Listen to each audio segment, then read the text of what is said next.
प्रीत विहार में ATS team ने छापेमारी कर सट्टेबाजों को किया गिरफ्तार। छापेमारी कर 10 लोगों को लिया हिरासत में। पुलिस ने प्ले कार्ड और कैश किया बरामद।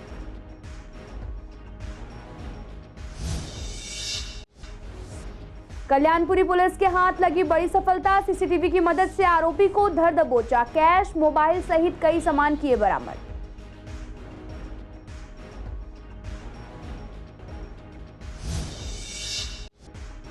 शादरा पुलिस ने 2 डिलीवरी बॉयज को किया गिरफ्तार। पिस्टल और जिंदा कारतूस किया बरामद। पुलिस कर रही छानबीन।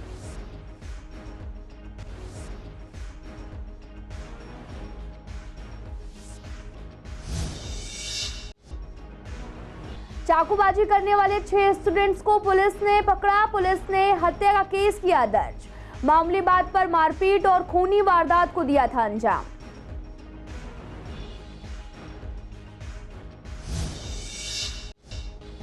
शकरपुर में झुकी हुई बिल्डिंग पर एमसीडी ने चिपकाया पेपर। स्थानीय पार्षद ने कहा, कल आए भूकंप की वजह से नहीं झुकी थी बिल्डिंग। बिल्डिंग के अंदर पहले से ही था गैप।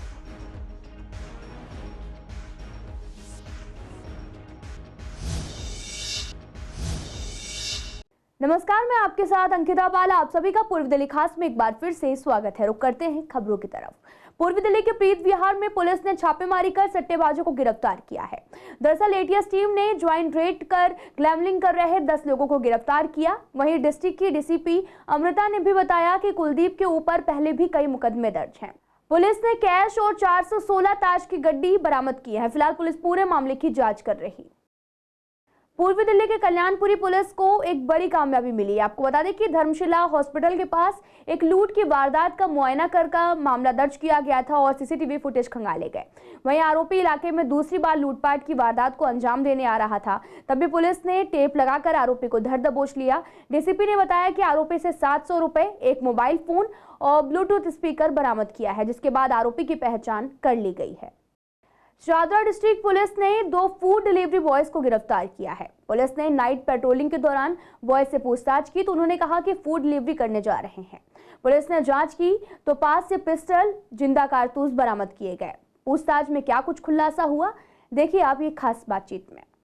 शादरा डिस्ट्रिक्ट के शादरा थाने ने 2 स्विगी बॉय जो फूड डिलीवरी करते हैं उनको गिरफ्तार किया है। ज़्यादा जानकारी के लिए जिले के डीसीपी रोहित मीणा मेरे साथ जुड़ गए हैं, बात करते हैं। कांस्टेबल नवीन और कांस्टेबल कमलेश 19 तारीख की रात को नाइट पेट्रोलिंग में थे। वो जब पेट्रोलिंग कर रहे थे तो उन्होंने एक बाइक को रोका। वो बाइक ने फिर रोकने लगे तो वो जाने लगे। तो फिर उन्होंने बोला कि हम स्विगी डिलीवरी बॉयज़ हैं। जब उन्होंने बोला कि हम स्विगी, तो उन्होंने बोला कि आपका बैग कहाँ है। तो उन्होंने बोला बैग नहीं है, बारिश हो रही है। उस दिन बारिश हो रही थी तो गीला हो गया, इसलिए हम नहीं लाए बैग। तो जब उनकी तलाशी ली गई तो उनसे एक पिस्टल और 5 राउंड्स मिले और तुरंत उनको वहीं पे नैप कर लिया गया और केस रजिस्टर कर लिया गया। इसमें जो अभिषेक और अजरुद्दीन 2 लोग अरेस्ट हुए हैं। एक विश्वास नगर का, एक कबीर नगर का। दोनों की 26 और 27 साल उम्र है और इसमें ये लोग यहीं के रहने वाले हैं। ये पिस्टल लेके आए थे, उनके बाद हम इनको पुलिस कस्टडी में लाए। उस पर जाँच चल रही है अभी और इन पे पहले कोई मुकदमे नहीं है हमारे रिकॉर्ड के अनुसार। और जो दोनों कांस्टेबल्स को हमारे जॉइंट सीपी मैडम द्वारा रिवॉर्ड भी किया गया है अच्छे कार्य के लिए। वीडियो जर्नलिस्ट रविकांत के साथ Mohit Sharma, session live Delhi. North east Delhi के दयालपुर इलाके में सोमवार दोपहर बोर्ड एग्जाम के बाद में एक स्कूल के बाहर हुई चाकूबाजी के मामले में हैरान करने वाली जगह सामने आई है। आपको बता दें कि पूरा विवाद 2 स्कूलों के स्टूडेंट्स के बीच का हुआ। विवाद वारदात से 3 दिन पहले शुरू हुई। मामूली बात पर मारपीट हुई, फिर बदले की भावना से खूनी वारदात को अंजाम दिया गया। घायल 5 स्टूडेंट्स का जीटीबी अस्पताल में इलाज जारी है, जिनसे 2 की हालत जो है गंभीर बताई जा रही है और पुलिस ने हत्या के प्रयास का केस दर्ज कर 6 स्टूडेंट्स को भी पकड़ लिया है। डीसीपी नॉर्थ ईस्ट का कहना है कि दोनों पक्षों के बीच वारदात से 3 दिन पहले विवाद शुरू हुआ था। एक स्कूल का स्टूडेंट जो था वो दूसरे स्कूल के स्टूडेंट्स के ग्रुप के बीच में अपनी बाइक निकाल कर ले गया था। आरोप है कि उन स्टूडेंट्स ने बाइक सवार को रोक लिया। उससे पहले पूछा कि वह कौन से स्कूल का है, तो उसने खजूरी के एक स्कूल का नाम लिया था। इस पर दूसरे पक्ष ने भी उसे बुरी तरह से पीट दिया। पीड़ित छात्र ने इसकी सूचना पुलिस को नहीं दी और ना ही मेडिकल करवाया। ये बात जाकर उसने अपने दोस्तों को बताई। दोस्तों ने हमला करने का प्लान बनाया था। कल दयालपुर थाने में एक इंसिडेंट हुआ था जिसके बारे में आपको बताना चाहता हूँ। कल 3 बजे के आसपास एक झड़प की कॉल आई और उसके तुरंत बाद जीटीबी हॉस्पिटल से बेतला आई। कि कुछ स्कूल के लड़कों को चोट लगी है। तो हम तुरंत हॉस्पिटल गए तो वहाँ देखा कि 5 लड़के थे, उनको कुछ स्टैब इंजरीज और अदर इंजरीज थी। लड़कों से जब बात किया तो उन्होंने बताया कि उनका एक एग्ज़ाम था, एग्ज़ाम देके जैसे वो बाहर निकले तो सड़क पे दूसरे स्कूल के कुछ लड़के थे जिन्होंने उनके ऊपर अटैक किया। वो सबको पहचानते नहीं थे। हमने सारी रिकॉर्डिंग वगैरह चेक की, आइडेंटिफाई किया। सारी रात लग के हमने 6 लड़कों को उठाया और ये 6 लड़के दूसरे स्कूल के हैं। और ज़रा सी बात पे इन लोगों का झगड़ा हुआ था 3-4 दिन पहले। जो ये कल झगड़ने के लिए लड़के आए थे उनमें से एक लड़के को कुछ लड़कों ने रोका था कि उनके बीच में वो मोटरसाइकिल में कुछ स्टंट कर रहा था, तो उसकी थोड़ी पिटाई कर दी थी। और इसको लेके वो बदला की भावना से कल दूसरे स्कूल के लड़के यहाँ आए थे। और इसमें हमने सारी रात में मेहनत करके 6 लड़कों को उठाया है और उनसे चाकू वगैरह भी हमें बरामद हो गए हैं। और जो लड़के हॉस्पिटल में हैं वो सारे स्टेबल हैं। एक चीज़ मैं क्लियर करना चाह रहा था कि कुछ सोशल मीडिया में ये आ गया था कि इसमें कोई 2 समुदाय के बच्चों में झगड़ा हुआ है। ऐसी कोई बात नहीं है, ये सारे के सारे जो लड़के हैं एक ही समुदाय के। कल रात दिल्ली एनसीआर में भूकंप के झटके महसूस किए गए। वहीं पूर्वी दिल्ली शकरपुर में बिल्डिंग झुकने की दमकल विभाग को कॉल भी मिली। आपको बता दें कि शकरपुर इलाके के D75 मकान झुक गया है। ये खबर गलत साबित हुई। सीसीएन के रिपोर्टर ने जाकर इलाके का जायजा लिया तो वहां के स्थानीय निगम पार्षद रामकिशोर शर्मा ने बताया जो बिल्डिंग लोग बता रहे हैं वो झुक गई है। वह बिल्डिंग झुकी नहीं है, ये बिल्डिंग के अंदर पहले से ही गैप था। आज सुबह एमसीडी अधिकारियों ने अपनी तसल्ली के लिए बिल्डिंग के कॉर्नर में एक पेपर चिपका दिया है। वह पेपर इसलिए चिपकाया गया कि अगर बिल्डिंग और झुकती है तो वह पेपर बीच में से हट जाएगा तो समझेंगे कि बिल्डिंग झुक रही है, नहीं तो बिल्डिंग पहले से ही इतने गैप में बनी है। कुछ लोगों का ऐसा भी कहना है कि इस भूकंप से इस बिल्डिंग में दरार भी आ गई है। थोड़ी सी बिल्डिंग झुक भी गई है, लेकिन इस बिल्डिंग में ऐसा कुछ भी नहीं हुआ है। ये सिर्फ एक अफवाह है। ये पोस्टर कोई नहीं है, ये दिल्ली नगर निगम ने एहतियात के तौर पर ये कुछ कागज़ चिपकाए हैं जिस पर लिखा हुआ है दिल्ली नगर निगम। ये कागज़ 2 मकानों के बीच में चिपकाए गए हैं कि अगर बिल्डिंग थोड़ी भी झुकती है या कोई भी ऐसी हरकत होती है तो ये कागज़ अपने आप फट जाएंगे और इससे क्लियर हो जाएगा कि ये बिल्डिंग झुक रही है। ये इसलिए लगाए गए हैं, कोई और विषय नहीं है। साथ में मैं ये कहना चाहता हूँ ये केवल एक पैनिक है, ये केवल एक अफवाह है, कोई बिल्डिंग नहीं झुकी है।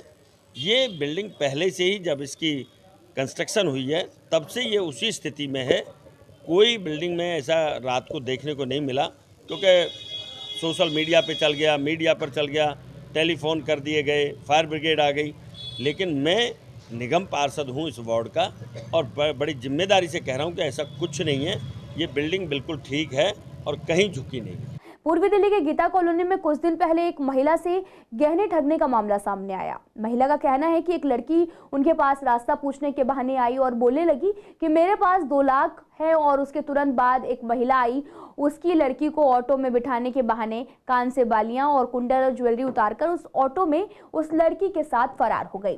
पीड़ित महिला का कहना है कि वो लड़की और वो अन्य महिला आपस में मिली हुई हैं। उन्होंने रास्ता पूछने के बहाने कुछ ऐसा किया जिससे जब उन्होंने ज्वेलरी उतराई तो कुछ पता नहीं चला और वो ऑटो वाला भी उनके साथ था जिसमें वो फरार हो गई। वो लड़की और महिला सीसीटीवी में कैद हो गई, जिसके बाद पीड़ित के द्वारा गीता कॉलोनी थाने में शिकायत दर्ज कराई। मामले पर एफआईआर दर्ज हो गई है और लेकिन उसके बाद से अभी तक उस लड़की और महिला और उस ऑटो वालों को पुलिस नहीं ढूंढ पाई है। पीड़िता का कहना है कि 10 दिन से ऊपर हो गए लेकिन पुलिस द्वारा कोई भी कार्रवाई नहीं की गई। मैं ना काम पे से आ रही थी, घरों में काम करती हूँ। और एक लड़की आई कि आंटी मुझे ना रास्ता बता दो 5 ब्लॉक का, नहीं धौला कुआं का बता दो मुझे। तो मैं कही मुझे तो पता नहीं है। उसके साथ में कह रही आंटी मेरे पे 5 लाख रुपए हैं और चेक ले रखा है, मैं अपने मालिक के यहाँ से भाग के आई हूँ। तो मैंने कही, मैं सोच में पड़ी, मैं कि इतनी बड़ी छोटी सी लड़की है, ये कहाँ जाएगी।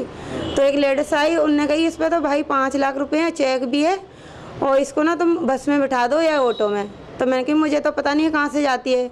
उसके बाद उनने कंधे में हाथ डाला और 12/1 के पास ही ऑटो खड़ा हुआ था। 12 ब्लॉक में ही वहाँ से ऑटो में बिठा के पार्क ले गए 5 ब्लॉक। वहाँ पे मेरा कान की बाली उतारी, टॉपस भी उतारे और गले का भी था, 2 जोड़ी बाली, टॉपस और 200 रुपये भी थे, वो भी ले गई।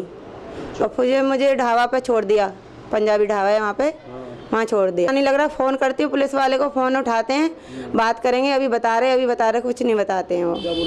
हाँ पता लग रहा था, मुझे सारा महसूस हो रहा था।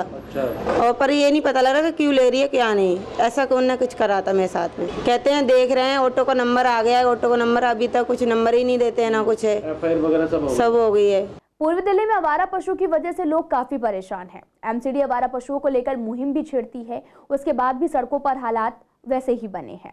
गीता कॉलोनी करकटडुमा के लोगों का कहना है कि निगम हाथ पर हाथ रखे बैठा हुआ है, लोगों की सहूलियत के लिए कोई काम नहीं किया जा रहा। लगातार लोग आवारा कुत्तों मवेशियों से परेशान हैं, लेकिन इस पर कोई भी कार्रवाई नहीं की जाती है।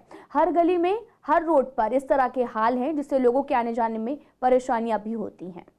Gita colony road 13 block road पे तो बहुत ही गायें इधर उधर घूमती रहती हैं। सड़कों पे एक्सीडेंट का चांस होता है, ट्रैफिक जाम हो जाता है, और कुत्ते तो ऐसे पीछे पड़ते हैं कि कई लोगों को काट भी चुके हैं, और बहुत ही कोई उठाने वाला नहीं, कोई कंप्लेन करो तो कोई सुनने वाला नहीं है।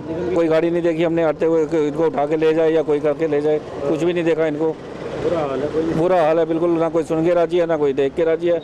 लोगों को कुत्ते काट रहे हैं, आवारा पशु जगह जगह ट्रैफिक को बाधित कर रहे हैं, और बंदर और अन्य जो जीव जंतु हैं वो जगह जगह दिखाई देते हैं, और इनके पास इंफ्रास्ट्रक्चर के नाम पे, पकड़ने के नाम पे जीरो है, ना इनके पास गाड़ियां हैं, ना इनके पास स्थान है रखने के लिए। कड़ी भर्त्सना करता हूँ, कड़ा विरोध करता हूँ इस बात का मैं, कि लोगों के जीवन को इन्होंने वो बना के रख दिया है, जीवन को दिल्ली में नरक बना के दिया है। एक सिटी, एक शहर, सुंदर शहर की तुलना करना बेमानी है। एक शहर में खुली खुली सड़कें होनी चाहिए, उन पे आवारा पशु जानवर नहीं होने चाहिए, उन पे इंसान चलने चाहिए, उन पे गाड़ियां चलनी चाहिए। मगर आप जिस मर्जी क्षेत्र में चले जाओ, आपको अक्सर कुत्ते, बिल्ली, गायें सब नजर आएंगी आपको। मेट्रो लाइन के किनारे किनारे सारी गायें इकट्ठी पड़ी होती हैं। लोगों के कंप्लेन करने के बाद भी उन गायों को नहीं हटाया जाता है, और न ही जो उनके मालिक हैं उनके ऊपर दबाव डाला जाता है कि वो गाय को अपने पास बांध के रखें। विकास मार्ग एक्सटेंशन पे भी दोनों तरफ अगर दोपहर से आप देखेंगे तो ये हरिश्चंद्र मार्ग के ऊपर भी गायों का अब जमावड़ा लगना शुरू हो गया है। और ये एमसीडी के काम पे तो अब ऐसा लग रहा है कि जैसे केजरीवाल वाली खौफ आ गई है एमसीडी के काम पे, क्योंकि कहीं भी काम नहीं ये ढंग से कर रहे हैं। हमेशा इन बातों का होता है कि हमारे पास बंदे नहीं हैं, लेकिन सब कुछ है इनके पास, लेकिन ये काम ही नहीं करना चाहते, इधर से उधर करते रहते हैं। कंप्लेन सुन लेंगे, कोई फ़र्क नहीं पड़ता। देखो जी, दिक्कत तो बहुत है। एक तो जैसे सडनली मैंने देखा कई बार कि गाय को रोटी देने के लिए लोग गाड़ी चला रहे हैं, एकदम से गाड़ी रोक दी, उसकी वजह से एक्सीडेंट भी कई देखे मैंने।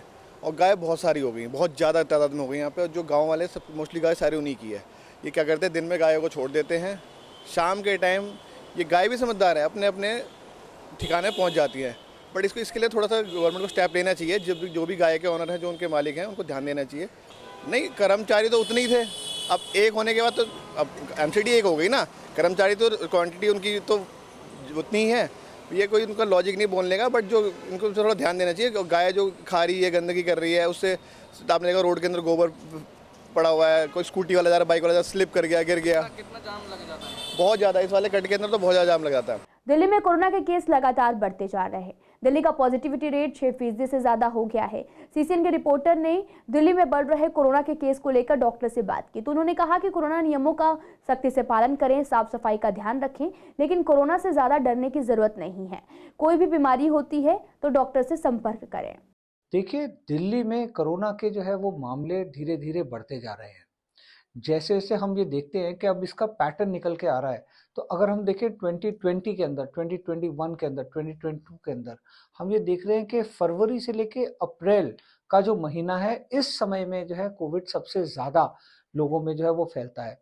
हमने ये देखा कि 2023 के अंदर भी फरवरी के अंदर कुछ केसेस आना शुरू हो गए थे, और इनफैक्ट फरवरी में जो है वो इंडिया के अंदर, दिल्ली के अंदर एक डेथ भी हुई थी। और अब जो है ये बढ़ के करीब 80-85 मामले जो है इस बार कोरोना के हो गए हैं दिल्ली के अंदर। तो ज़रूरी है कि हम जो है वो ये सतर्क रहें कि कोरोना जो है वो इस टाइम में होता है, इन महीनों में होता है, और हमारे को इससे जो है वो केयरफुल रहने की ज़रूरत है। कोरोना से बचने के लिए वही पुराने तरीके जो है सबसे कारगर साबित हुए हैं, जिसमें मास्क का पहनना, अपने हाथों को जो है साफ रखना, सैनिटाइज करना, और हाथों को जो है वो मुंह तक नहीं टच करना, सोशल डिस्टेंसिंग का मेंटेन करना। जिस प्रकार से आपने अखबारों के माध्यम से भी और टीवी के माध्यम से भी सुना होगा कि दिल्ली में कोरोना की संख्या कुछ बढ़ रही है, तो इसमें अभी इतनी कोई चिंता का विषय नहीं है। हाँ, ये बात जरूर है कि आप इसको इग्नोर ना करें। यदि आपको थोड़ी सी भी खांसी जुकाम होता है तो इसको इग्नोर ना करें और आप सेल्फ मेडिकेशन ना करें। अपने डॉक्टर के पास जाएं, इसके विषय में जानकारी लें, अपनी इस पूरी प्रॉब्लम आप डॉक्टर को बताएं और जो भी इन्वेस्टिगेशन उससे संबंधित वो बताएं, आप इन्वेस्टिगेशन कराएं। बाकी सरकार इसके विषय में पूरी तरह गंभीर है। आदरणीय मोदी जी ने एक हाई लेवल मीटिंग आज बुलाई है कि किस प्रकार से इस आने वाले कोरोना केसेस को किस प्रकार से गंभीरता से ले जाए, किस प्रकार से इसकी रोकथाम की जाए। फिलहाल इस बुलेटिन में इतना ही। तमाम खबरों के लिए आप देखते रहिए CCN लाइव।